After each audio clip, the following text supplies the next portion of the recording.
We're now talking about choosing successful salespeople, and I'm joined by Michael Coxon, the Estate Manager of Century 21. Hello Michael, and welcome.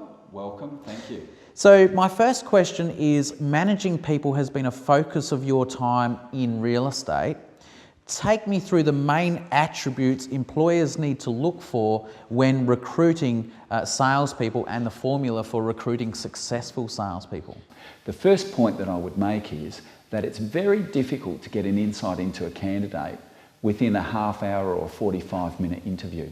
So we actually encourage our business owners at Century 21 to utilise a range of tools at their disposal to actually identify successful people with successful attributes in real estate. So one of the things that we do is we spend a bit of time with them actually formulating how the ad is to look and how that would appeal to people who we think would have the right attributes for real estate. So we spend a lot of time with that. When it comes to interviewing the candidate, we have a specific range of questions that we take the candidate through, all to identify their propensity to being a successful real estate agent. So if I was to be asked, well, what are those attributes? We can put them under some very simple headings. One is attitude. So attitude is really important. So we're looking for people who are wanting to take control of their lives, have a tendency to be able to manage their time effectively.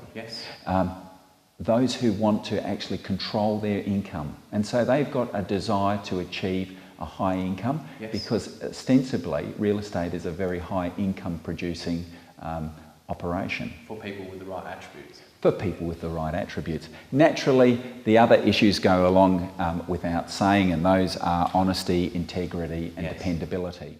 Are you starting to pick what can really make a good salesperson? Or? So hard. I know. It's so hard. I look at a few key things.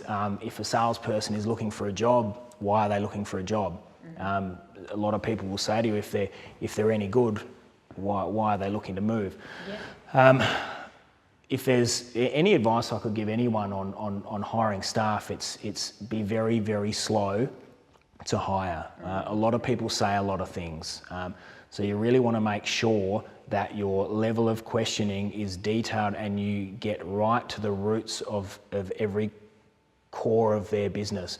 You know, prospecting plans, what their goals are, where they want to be in 3 or 4 years. You know? So I think it's very important, and questioning people are very quick to hire. And I find the greatest success that I have had, and I've been guilty of it, I've hired quickly before and I've made mistakes and people have come and go. It will always happen. But I think the things that I've learnt from that is to make sure that the people not so much are a right fit for you, but a right fit culturally. Culture is just one of those things that is so important. If there's anything I've learned and there's anything I could probably boast about my business, we have a fantastic culture. Now, you guys would have a lot of experience in employing salespeople, property managers, admin staff, 3 pretty different groups. So firstly, I'm going to ask you, successful salespeople, what type of things are you looking for? What works with the salespeople? How about I do the salespeople and you do the property managers? Sure. Okay, that's good. For me, it's really easy. It's optimism for me. We just need to have optimistic people. We need people that see the glass half full, whatever the situation, not blaming anything that's out of their control, like the markets. And I guess the other one is obviously to have some drive and direction. So sometimes business owners aren't as giving with their time. So I think to be a successful salesperson, you actually have to go to them and make sure that they're connecting with the people that are driving their business. And when you're interviewing them, how do you really get into that stuff? Yeah, look, a little bit of it's gut feel, I'd say, Megan. But Megan's got a really good emotional intelligence test that we're now putting our people through, and optimism's one of 11 or 12 key components, and you know, it's the first one I look for when we're talking to salespeople. Yeah.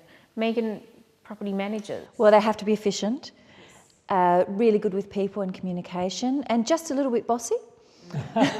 Just enough to kind of pull it off. Yeah, not arrogant with it, but just enough to to keep that efficiency Strong. going. Yeah, they've got to be strong because it's a really big job, big gig, and they just have to have that little bit of forcefulness without going overboard. What about life experience in the whole property management suitability? A lot of employers say to me they want someone who's maybe had a few hard knocks or knows how to manage adversity, because you are going to find that. Life experience is invaluable for our property managers.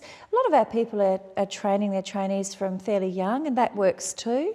So it just depends on the way you structure up your business, but we've got both ends of the spectrum working really well for us. And what about the admin team? Keep going, Megan. Well- Doing well. Efficiency again. I mean, they're the first port of call. They need to be friendly and efficient. They need to be, optimistic and adaptable, because they'll be thrown into all sorts of different things in a given day. So we love our, first port of call people to be really friendly. And if they don't know the answer, that's okay. But they need to know how to deal with not knowing the answer, and, reassuring the person on the other end of the phone or at the front desk that they'll find out and they'll get back to them. I'll give you 2 more. Absolutely. Smile, Yeah. and use names. Learn names. Things I'm not very good at. Both of them. But you're told it really works. It does. Yeah. People love to be remembered. They do, and feel valued. And I mean, when you're talking about shelter, which is the business that we're in, it's pretty important to people. You can't decide not to live in a house tomorrow. So, that decision is really critical to them. There's one other thing we've just discovered recently, is that these 3 groups of people, they've got different skill sets. They can all learn from each other. And we've got our salespeople teaching our property management team how to list, because they've got that killer instinct and they work towards, signing the deal. And the property managers have to learn that. And we've found that those 2 groups working together is going really well for us. And probably the property managers are good at training the salespeople to hold back a bit. And Yeah, totally. It works both ways. It really Usually does. property managers are really well structured in their days, and it's one of the things salespeople aren't quite often. So absolutely, it's a good point, sort of learning from the different skill sets of both different groups. What have you found as a group works well in recruitment? Getting out there and saying good day. So, we want to sort of see them in action. We want to just get a feel for how they operate. We want to get a feel for their values and how they communicate.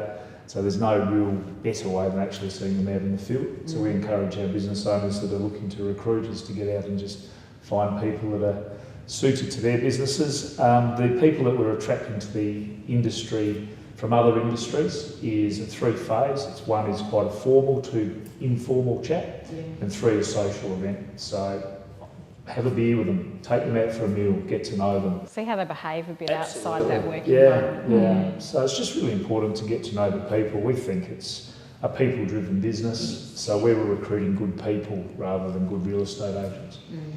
Yeah, and some testing as well, definitely some testing. The emotional intelligence is a big part of our business now, but also the aptitude test that we can do through our Harcourts One system is really good, just to see if they're really suitable for the position they're looking for. And I think a lot of businesses really underestimate the cost of recruitment and the cost of a bad decision as well. So you're kind of better off investing that in the front end. If we get it wrong, it's usually a $25,000 exercise. So, and some of our business owners it'll be even more because they take too long to decide that they've made the wrong decision. One thing I can say to business owners out there, make the decision quickly. You'll know within 3 months whether the person fits culturally, and it's usually a cultural misfit rather than any other reason. So make the decision quickly.